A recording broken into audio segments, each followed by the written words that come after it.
মসজিদকে বলা হয় আল্লাহর ঘর।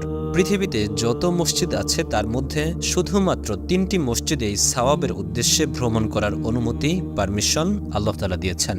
আর সেই ৩টি মসজিদ হল মসজিদুল হারাম বা কাবা শরীফ, আর দ্বিতীয়টি হচ্ছে জেরুজালেমের মসজিদ বাইতুল মুকাদ্দাস, যেটি আমাদের প্রথম কিবলা। ৩ নম্বরটি হল মদিনার মসজিদে নববী। মদিনাকে বলা হয় নবীর শহর, এটাকে আরবিতে বলা হয় মদিনাতুন নবী। আমরা কেউই জান্নাত দেখিনি, এমনকি আমিও না। আমরা শুধু শুনেছি জান্নাত দেখতে কিরকম, কিন্তু আমরা কেউই জান্নাত দেখিনি। মসজিদে নববীর ভিতরে এমন একটি জায়গা রয়েছে যার নাম রিয়াজুল জান্নাত। রিয়াজুল জান্নাত বলতে মুহাম্মদ সাল্লাল্লাহু আলাইহি ওয়াসাল্লামের সময় তৈরি করা মসজিদকে বোঝানো হয়। আর এটা হলো মিম্বার এবং হুজরার মধ্যবর্তী স্থান।